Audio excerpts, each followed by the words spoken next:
पार्श्वनाथ भगवान की जय जय जय। शांति विधायक श्री शांतिनाथ भगवान की जय जय जय।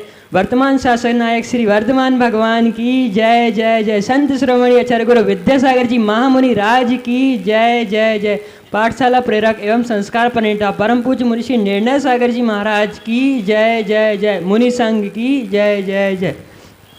साधर्मी बंधुओं, प्रश्न आपके जवाब गुरुवार के कार्यक्रम में जो भी श्रद्धालु प्रत्यक्ष व संस्कार समूह चैनल के माध्यम से आनंद ले रहे हैं, उन सभी का मैं हार्दिक हार्दिक स्वागत व अभिनंदन करता हूं। हम इस कार्यक्रम को प्रारंभ करें उसके पूर्व गुरुदेव का मंगल आशीष ग्रहण करते हैं एवं अपने दोनों हाथों को जोड़कर मुनिवर के पावन चरणों में त्रिवार नमोस्तु निवेदित कर कार्यक्रम को प्रारंभ करते हैं। हे स्वामी नमोस्तु नमोस्तु नमोस्तु। हे स्वामी इच्छामि इच्छामि इच्छामि।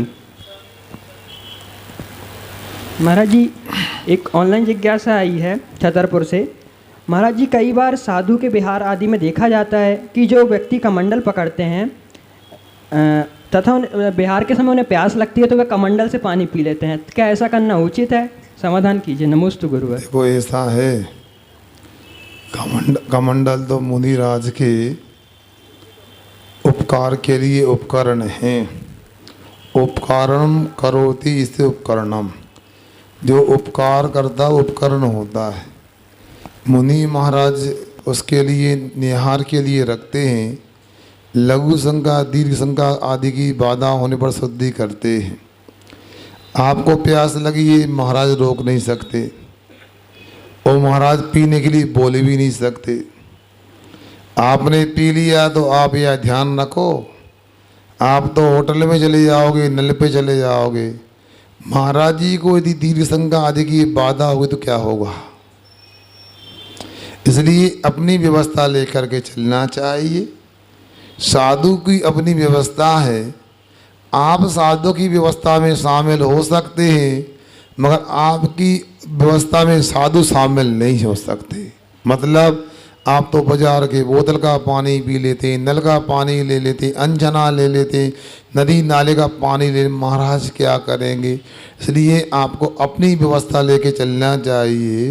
और फिर आपातकालीन मर्यादा नास्ती, आपातकाल में मर्यादा नहीं होती। तत्काल गलत सुख पी लिए, तत्काल व्यवस्था भी कर दो। फोन लगा दो, बोल दो पानी ले आओ, कमंडल में खाली हो गया। मगर हम उसके लिए इतना ही कहेंगे, शराब को अपनी व्यवस्था लेके चलना चाहिए। साधु की व्यवस्था बिगाड़ दोगे तो साधु की चर्या में बाधा आ सकती है, ये ध्यान रखो। आगे एक ऑनलाइन जिज्ञासा और आई है महाराज जी। एक बार आचार्य श्री ने कुंडल पर पंचकल्याणक के पूर्व एक मंत्र दिया था, ओमकाराय नमो नमः। उसका अर्थ क्या है? इसका स्पष्ट देखो भाई, किसने दिया क्या दिया हमें पता नहीं है। कोई भी कुछ बोल दे आपको ऑनलाइन, ये मीडिया पर बोल देता है, जबकि ओमकाराय नमः तो यही ओमकार के लिए हमारा नमस्कार हो, पंच परमेष्टि को हमारा नमस्कार हो, इसका तो ये अर्थ होता है। आचार्य ने दिया ये हमें जानकारी नहीं है, और अर्थ तो आपको बता दिया। ओमकार को ने ओम को नमस्कार हो। प्रथम प्रत्यक्ष जिज्ञासा के लिए मैं आमंत्रित करता हूँ श्री अरविंद जी जैन इटारसी। महाराज जी, इच्छामि महाराज जी। महाराज जी, सामान्य रूप से मेरी शंका रहती नहीं है, लेकिन गुरु उपकार जो होता है वो बहुत महत्वपूर्ण होता है।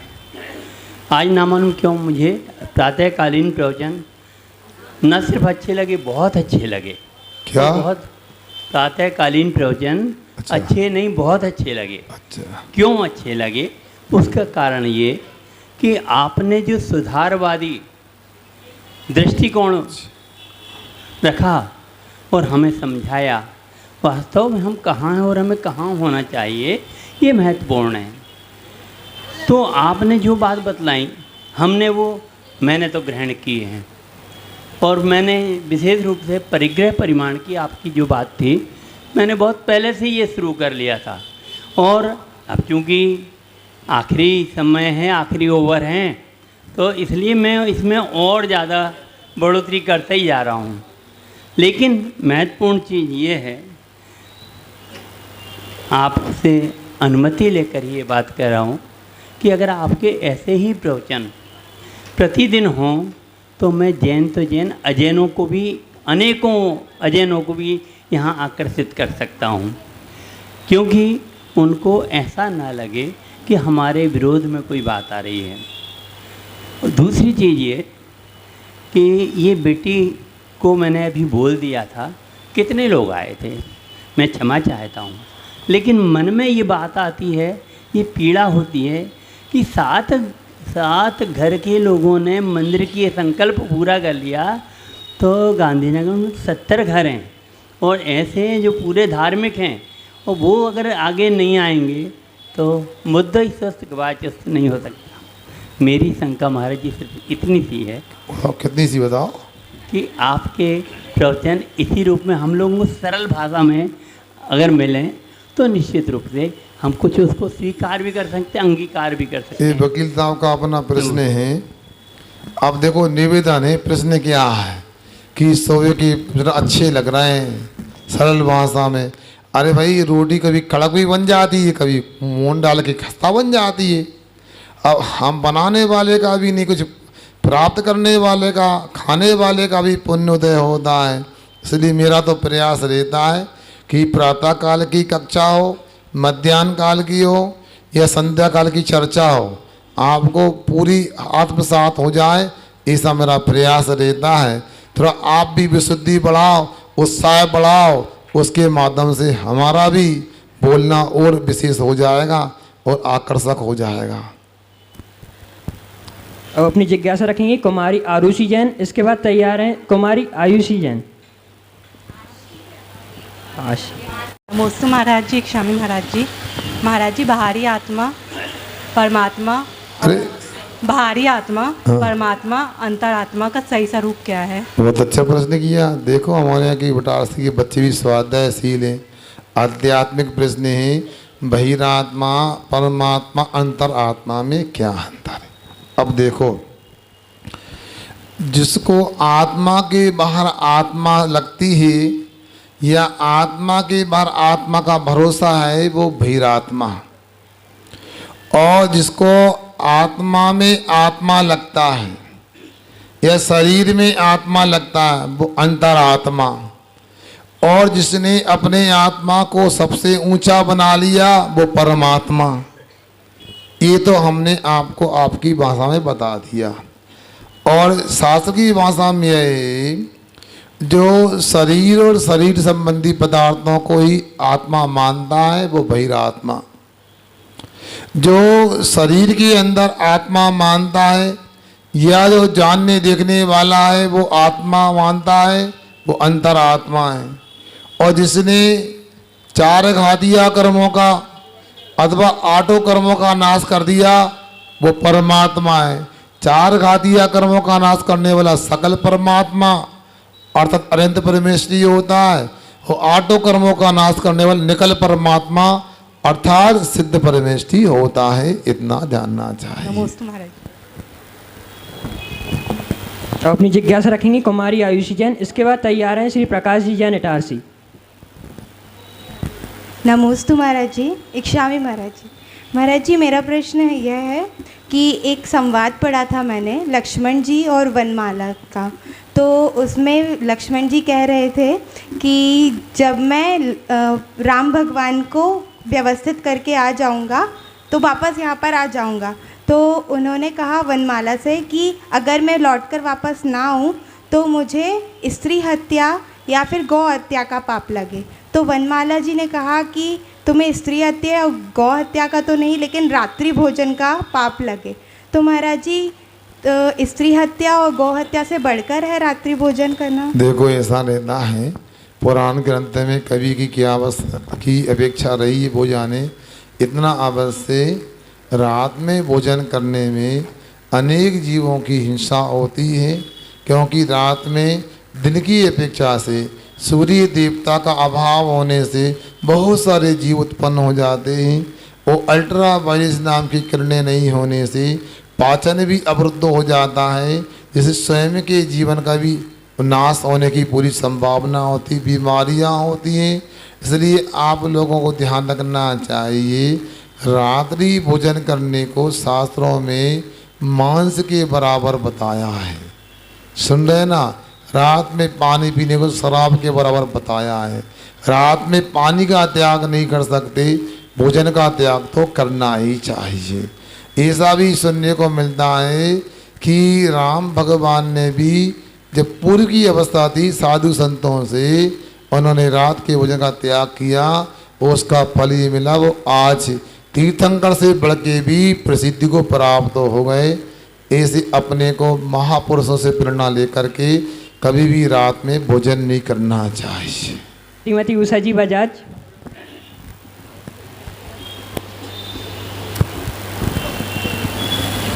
नमस्ते महाराज जी। इच्छाएं महाराज जी, मेरी सबसे पहले तो जिज्ञासा ये है कि यहाँ पर जितनी भी बहनें बैठी हुई हैं, इनके पास कोई प्रश्न नहीं, मतलब सब कुछ आता है इनको। हाँ। रोज मेरी फोटो देख देख के कोई क्या कहेगा कि तारसिम सिर्फ एक ही औरत है। हाँ, अरे ऐसा नहीं, रुक जाओ। महाराज जी, पंकज भैया आए थे तो उन्होंने एक कहानी सुनाई थी छोटी सी। तो उसमें ये था कि जब कोई संत बैठे थे, उस समय कोई हिरण वहाँ से निकला था, तो उनको शंका हो गई थी कि जरूर कोई शिकारी इसके पीछे पड़ा है। तो उन्होंने अपनी अवस्था बदल ली, मतलब खड़े हो गए वो। फिर जब शिकारी ने उनसे पूछा कि यहाँ से कोई हिरण निकला है, तो उन्होंने कहा जब से मैं खड़ा हूँ, जब से यहाँ से कोई हिरण नहीं निकला है। मतलब अवस्था बदल ली थी। इसलिए मेरे साथ भी ऐसी घटना हो गई है। मैं एक दिन यहाँ शिविर के दौरान लेट आई थी, तो उसके पहले आपने रविवार को मीठे का त्याग करवा दिया था। जबकि मेरी रसी थी नमक की, तो मैं नमक भी नहीं खाती थी। महाराज जी, मुझे नहीं मालूम था कि आपने त्याग करवाया, क्योंकि मैं लेट आई थी। फिर मैंने खा लिया था शक्कर, मतलब दूध रोटी खा ली थी। तो उसमें मुझे मालूम नहीं था, तो मैंने खा ली, तो मेरे को दोष लगेगा। ये तो प्रायश्चित लेने की बात है, शंका नहीं है। फिर भी आपने पूछा। मैं इतना कहना चाहता हूँ आपसे, आपकी जो भी परिस्थिति हो, कोई भी शिविर कार्यक्रम होता, उसका अनुशासन बनाने के लिए और दूसरे लोगों को सावधान करने के लिए कुछ किया जाता, करवाया जाता है। अब ये आपका योग बन गया कि नमक का त्याग था, मीठे का भी त्याग, ये तो डबल नजरा हो गई, आपका सौभाग्य। अब रही बात यह है, क्या करना चाहिए? अपने को अपनी परिस्थिति को देख के काम करना चाहिए, क्योंकि आपकी अपनी परिस्थिति है। मगर ऐसा योग बनता है तो अपने को परीक्षा का समय कहलाता है, उसमें पूरे अंक प्राप्त करना चाहिए, घबराना नहीं चाहिए। चलो कोई बात नहीं, आगे करो तुम। हाँ, अब अपनी जिज्ञासा रखेंगी श्रीमती ज्योति जी छाबड़ा। महाराज जी, पंचकल्याणक तो तीर्थंकरों के ही होते हैं, तो जो वो तो परम योगेंद्र से बाहुबली भगवान, तो फिर उनकी प्रतिमा भी रखी जाती है, मतलब स्थापित होती, तो वो कैसे? देखो ऐसा है, तीर्थंकर का पंचकल्याणक होते मानते हैं, मगर पांचों परमेष्ठी की प्रतिमाओं की भी प्रतिष्ठा होती है, सामान्य केवलियों की भी प्रतिष्ठा होती है, उनके अपने संस्कार होते हैं। क्योंकि सभी परमेष्ठी जो होते हैं वो साधु परमेष्ठी तो होते हैं, तो उनका दीक्षा का संस्कार तो होगा ही होगा, 16 संस्कार होंगे।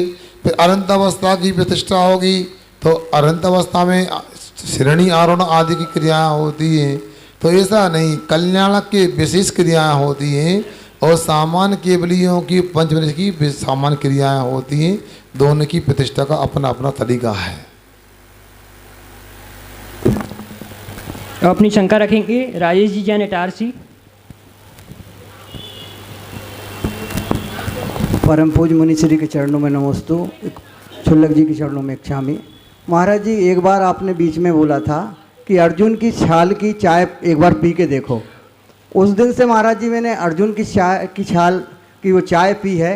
अब मेरे को ये चाय, जब से आपने बोला, जब से मैं पी नहीं रहा हूँ, और जब भी मैं चाय पीता हूँ अर्जुन की छाल की पीता हूँ। बहुत अच्छा महाराज जी, उसका क्या फ़ायदा है ये मुझे नहीं मालूम, आप उसके देखो राजेश जी, इतना याद रखना, अभी मेरे पास एक भाई आया था, समता अर्पित था, कौन था, उसने राजीव दीक्षित की वीडियो चला दी, उसमें अर्जुन की छाल ही निकल के आई। उसमें उसका कहना है राजीव दीक्षित का अपने शरीर में हृदय रोगों से बचना है तो 3 महीना नवंबर, दिसंबर, जनवरी अर्जुन की छाल का काढ़ा पियो, अपने हृदय को हृदय रोग से, हृदय घात से बचाओ।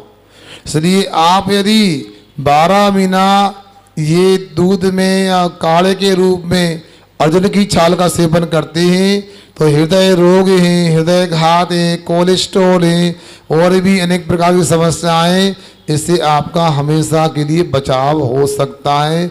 बड़ी बीमारी से आप बच सकते हैं, असमय में मरने से भी बच सकते हैं। अपनी जिज्ञासा रखेंगी श्रीमती मीना जी जैन इटारसी। हाँ, नमोस्तु महाराज जी। इच्छामी महाराज। महाराज जी, गणेश बड़नी जी का क्या अर्थ होता है और जो बड़नी जी लगाते हैं उसका क्या अर्थ है? देखो बहन जी, गणेश तो एक व्यक्ति के नाम था और हमारे यहाँ भारतीय संस्कृति में गणेश को भगवान मानते हैं और जैन संस्कृति में गणेश का मतलब होता है गणधर परमेष्ठी। तीर्थंकर के बाद समोसरण में कोई व्यक्तित्व होता है तो गणधर परमेष्ठी के रूप में होते हैं। अब दूसरी बात यह है, बरणी जी कोश में साधु मुनि आदि के पर्याय वाची के रूप में बरणी शब्द आता है, मगर रूढ़ी में आजकल क्षुल्लक जी जो प्रसिद्ध ख्याति लब्ध होते हैं उनको भी बरणी संज्ञा दे दी जाती है।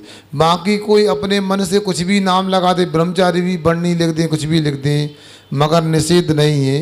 इतना साधु संतों का पर्यायवाची बरणी जानना चाहिए। नमस्ते महाराज जी, मेरी ये जिज्ञासा नहीं तो मतलब जानना है मुझे। महाराज जी, आपका मधुर दीक्षा दिवस आने वाला है। महाराज जी, दीक्षा से पूर्व आचार्य श्री के साथ आपका कोई ऐसा संस्मरण जो हमारे जीवन में कुछ बदलाव ला सके, ऐसे संस्मरण सुनाने की कृपा कीजिए। नमोस्तु गुरुवर। अब देखो अक्षत भैया, ऐसा है गुरु महाराज की तो असीम कृपा रही है।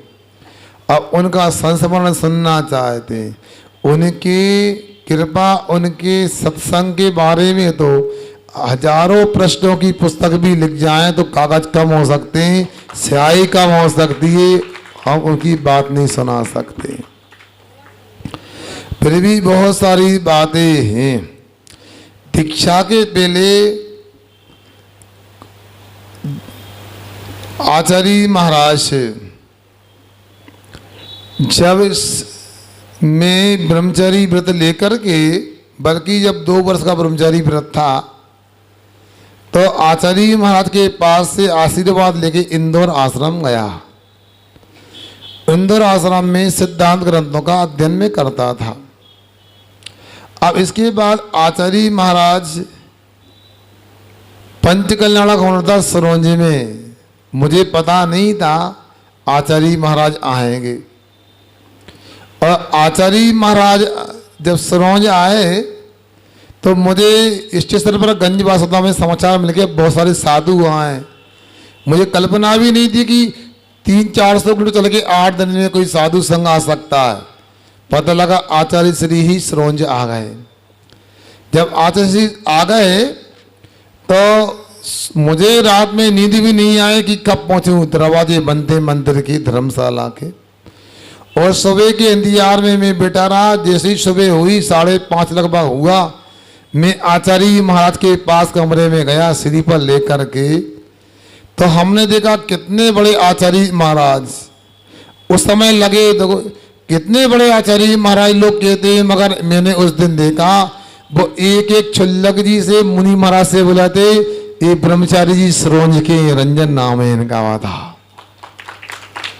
अब क्या हुआ, महाराजा ने भी मजा ले लिया।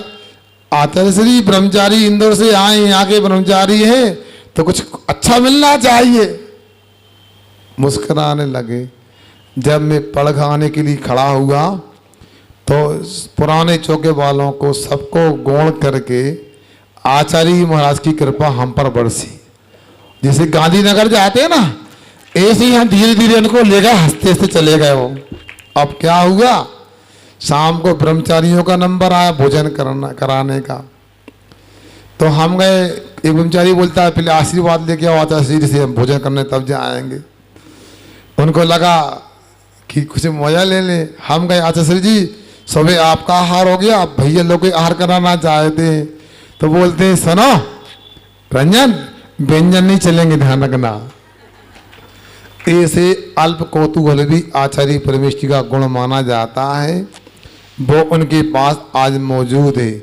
आचार्य महाराज ज्ञान के शिखर हैं, चारित्र के शिखर हैं, मगर उनके पास में अपने शिष्यों को प्रसन्न करने का, अनुग्रह करने का भी अपना तरीका मौजूद है, जो सबके पास नहीं होता है। एक बार कौन जी में दीक्षा के बाद मुनि श्री प्रचन सागर जी महाराज मेरे साथ हमेशा ब्रह्मचारी से समाधि तक साथ रहे। हम दोनों थे और इंदौर आश्रम से एक बहन जी, उनका नाम अंगूरी बाई था, उनकी दीक्षा हुई। क्योंकि आश्रम में रहते थे उस समय का माहौल लगता, उम्र में वो ये मान लो कि हमसे 20-25 वर्ष बड़ी होगी, माँ जैसी थी। तो उनकी दीक्षा हो गई। आरिका पूर्णमती जी के संग में उनका जीवन, उनकी साधना चलती रही और अचानक उनकी समाधि हो गई भोपाल में। आचार्य महाराज के चरणों में हम कौनी जी में थे। कमेटी के लोगों ने कहा, आचार्य जी माता जी की समाधि हो गई है, श्रद्धांजलि सभा है, और भी महाराज जी कौन कौन बोलेंगे बता दीजिए। तो आचार्य महाराज ने किसी का नाम नहीं लिया, बोल दिया निर्णय सागर से बोल दो, प्रचन सागर जी से बोल दो। अब हमको पता नहीं था, कमेटी वाले आपको बोलना है, हमने ठीक है गुरु आदेश है, हमने बोलना प्रारंभ कर दिया। हमारे पहले प्रचन सागर जी बोले, फिर हमारा नाम बोलने का आया, फिर आचार्य महाराज बोलते हैं कि आज एकतमती जी की साधना समाधि का दिन था और कमेटी वाले पूछने आए थे कौन कौन से महाराज को बुलवाना है। तो मुझको लगा कि दोनों महाराज इंदौर आश्रम के रहे, अपनी बहन के बारे में भैया ही अच्छा बोल सकता, कौन बोल सकता होता। ऐसे कई प्रसंग पा करके सुनाने में आ जाते हैं। ज़्यादा मुझे याद नहीं रहता है। आगे प्रश्न कोई का हो तो बताओ। प्रश्न आया है कि महाराज जी जीव का सबसे बड़ा मित्र कौन है और सबसे बड़ा दुश्मन कौन है? प्रश्न बड़ा गंभीर है, शायद श्रोता लोग वहाँ तक उत्तर तक नहीं पहुँच पाएंगे, मगर परम पूज्य आचार्य समदव स्वामी ने इसका उत्तर आज से 2000 वर्ष पहले ही लिख दिया है। रत्नकंठ श्राव का आचार्य के संभवतः 145 या 46 नंबर का श्लोक है। पाप मरातर धर्मो बंधु जीव चिन्वन समयम यदि जानीते श्रेयो ज्ञाता ध्रुवम भवति। यहाँ के रहे हैं जीव का सबसे बड़ा कोई शत्रु है तो पाप है, और जीव का सबसे बड़ा कोई मित्र है, सखा है तो वह धर्म है। और जो शत्रु को और मित्र को पहचानता है वह संसार में सबसे बड़ा ज्ञाता मनीषी पंडित होता है, ऐसा जानना चाहिए। आगे उत्तर है, किन किन ग्रंथों को आगम माने और किन का अध्ययन माने, इन किन का स्वाध्याय कब करना चाहिए? नमोस्तु गुरुवर। देखो आपको पता है हमारे यहाँ पर जो आचार्यों ने तीर्थंकरों की वाणी को जो गर्दलों ने गुथित किया था ग्रंथों के रूप में, और पूर्व आचार्यों ने जिन्होंने मस्तक में धारण किया था, वो एक गुरु परंपरा से आगे लिपिबद्ध हुआ ताड़ पत्र आदि में, और आज वो शास्त्र का आकार बन गया। वो शास्त्र 4 अनुयोग के रूप में हमारे ग्रंथालयों में विराजमान रहते हैं। प्रथमानी योग, करणानी योग, चरणानी योग और द्रव्यानी योग। प्रथमानी योग किसे कहते हैं? आप ध्यान से सुनो, जिसमें पुराण और चारित्र का वर्णन होता है। जहाँ 63 सलाका पुरुषों का वर्णन होता है वो पुराण होते हैं। जहाँ किसी एक महापुरुष की चर्चा होती है वो चारित्र होता है। ऐसे पुराण और चारित्र को लेकर प्रथमानी योग 2 प्रकार का होता है। करणानी योग, उसके लिए भी आचार्य ने परिणामों की बात जो कही है, तो वहाँ पर परिणामों के वर्णन करने वाले ग्रंथ भी हैं, और वहाँ पर गणित आदि की बात भी की गई है। करण का अर्थ परिणाम भी होता और करण का अर्थ गणित भी होता है। ऐसा कल्याणी योग ग्रंथ होता है जिसमें 4 गतियों का वर्णन होता है, जिसमें लोक अलोक के विभाग का वर्णन भी होता है, जिसमें काल परिवर्तन का भी वर्णन होता है। ऐसा भाई कल्याणी योग जानना चाहिए। चरणानी योग जिसमें आचरण की चर्चा होती है और 2 प्रकार के आचरण होते हैं, एक मुनियों का आचरण और एक गृहस्थों का श्रावकों का आचरण होता है। जिसमें मुनियों के आचरण का वर्णन होता है वो मूलाचार या अत्याचार इसको बोलते हैं कहलाता है, और जिसमें श्रावकों के 8 मूल गुणों का, 12 वृत्तों का, 5 अणुव्रत, 3 गुणव्रत, 4 शिक्षाव्रत का वर्णन होता है, वो शराब का चार खिलाता है। इसके बाद आता है द्रव्यानी योग जिसमें जीवादि 6 द्रव्यों की चर्चा होती है और गुण पर्याय द्रव्य में ही समाहित हो जाते हैं। उसको आचार्यों ने मूल में 2 भागों में बांटा है, एक आगम और एक अध्यात्म। सुन रहे ना? आगम में तो कर्म सिद्धांत आदि की बातें भी हैं, न्याय की बात भी है, प्रमाण नए आदि की बातें भी हैं, और अध्यात्म में ध्यान और भावना की बात आती है। तो आगम किसे कहते हैं? जिसमें कर्म सिद्धांत की चर्चा होती है, न्याय की चर्चा होती है, उसे आगम कहते हैं। ये भी 2 प्रकार का मूल में जाना चाहिए। कौन सा होता है? आगम सिद्धांत, न्याय और सिद्धांत। क्या? हाँ, या न्याय और दर्शन, और दर्शन में कर्म सिद्धांत भी आ जाता है। और दूसरी बात अध्यात्म की देखें, अध्यात्म में भावना और ध्यान आता है। पहले आत्मा की भावना की जाती है, बाद में आत्मा का ध्यान होता है। इस प्रकार अध्यात्म और आगम को अपने को समझना चाहिए। ठीक। लोगों को होता है, देखा गया है कि कई लोगों को सागरों बाद स्मरण हुआ है। देखो, ये अक्षत भाई का बबीना वालों का प्रश्न यहाँ पर खड़ा हुआ है, जाति स्मरण को लेकर पूछ रहे हैं। बहुत महत्वपूर्ण प्रश्न है। आप लोग चिंतन किया करो, पढ़ा करो, और यदि मान लो नहीं आता है, प्रातः काल की कक्षा ध्यान से पढ़ा करो, मध्याह्न काल की पढ़ा करो, उसमें बहुत सारे प्रश्न खड़े हो सकते हैं। उनको यदि ऐसा तैयार करोगे तो आपके लिए बहुत बुद्धि का विकास हो सकता है। ये मान लेना, दिन भर में जैसे गाय होती है ना, वो जंगल में जाके क्या करती है? घास खाती रहती है। क्या प्रकाश भैया? जंगल में क्या करती है गैया? घास खाती है, शाम को आके जुगाली करती है। उसी प्रकार सुबह की कक्षा अच्छे से पढ़ो, 1 घंटा मध्याह्न काल में पढ़ो। सुबह पुरुषार्थ सिद्धि उपाय और मध्याह्न में सर्वार्थ सिद्धि, इन दोनों को पढ़ के चिंतन करो, थोड़ा समझने का प्रयास करो। जो समझ में नहीं आता तो शाम को आप जुगाली के रूप में ये प्रचना स्वाध्याय करोगे तो आपकी बुद्धि आने वाले 2 महीने में बहुत आगे बढ़ जाएगी। आप लोगों के जो प्रश्न होते उसे ऐसा लगता है जरूर आप स्वाध्याय में उपयोग लगा रहे, आपकी रुचि है, शाम की पाठशाला में भी आपका उत्साह दिखाई दे रहा है, इसलिए आप लोगों को ये ध्यान रखना चाहिए।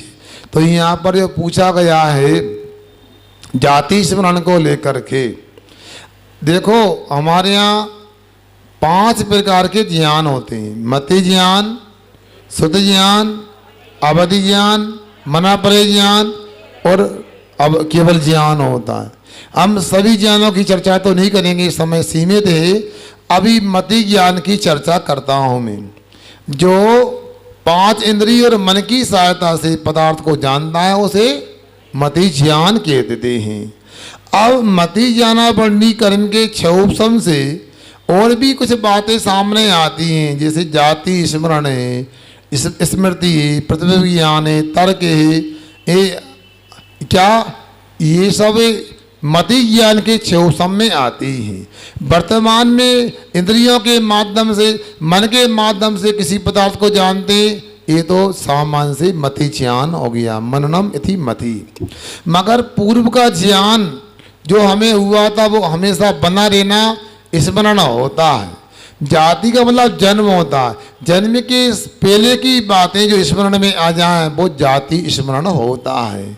उसका पूर्व में भी अस्तित्व था वो आज भी निषेध नहीं है। सामान्य से कहूँ सभी को जाति स्मरण, आपको भी जाति स्मरण है, बोलो है कि नहीं?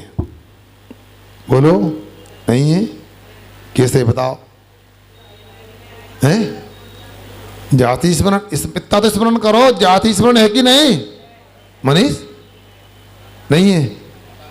अरे मैं पूछना चाहता हूं, जब आपका जन्म हुआ था आपको किसने सिखाया दूध पीना? जाति पूर्व के संस्कार थे, वो स्मरण है। ये भी है। आप बचपन में सुनो, जब पालने से खिसकने लगे, जब आप अपनी क्या बोलती हो कथरी है, वाह कथरी कहाँ हो तो क्या बोलते हैं उसको, चल लेटे रहते बच्चे, गदलिया, तो गदलिया से खिसकने लगे तो आपने पहले हाथ ऐसे फैलाया और कंकड़ पत्थर को उठा के, अनाज के दाने को उठा के फिर क्या किया? यहाँ डाला था कि यहाँ डाला कि यहाँ डाला था? हैं? मतलब जाति स्मरण था। आँख में नहीं डालना है, कान में नहीं डालना, कहाँ डालना? खाने की वस्तु को मुंह में डाला जाता है, यही तो जाति स्मरण है। उसी प्रकार बंधुओं वर्तमान में भी बहुत से ऐसे विद्वान हुए जिनको जाति स्मरण रहा है। जहाँ तक मुझे याद है एक पंडित राय चंद्र जी हुए हैं जिनको शताब्दान कहा जाता था। मतलब शताब्दान का मतलब एक साथ 100 प्रश्न बोल दो, ये अक्षर तो बार बार पूछता ना अलग अलग, 100 प्रश्न कर दो, वो उसी क्रम से 100 प्रश्नों का उत्तर दे देंगे। सुन रहे ना? ऐसा भी क्षोभसाम होता है और कई सुनते हैं, आज भी बच्चे जन्म लेते हैं, पूर्व की बातें बताते हैं, उससे लगता है आज भी जाति स्मरण संभव है, निषेध नहीं है। ठीक इतना ही रहने देते हैं।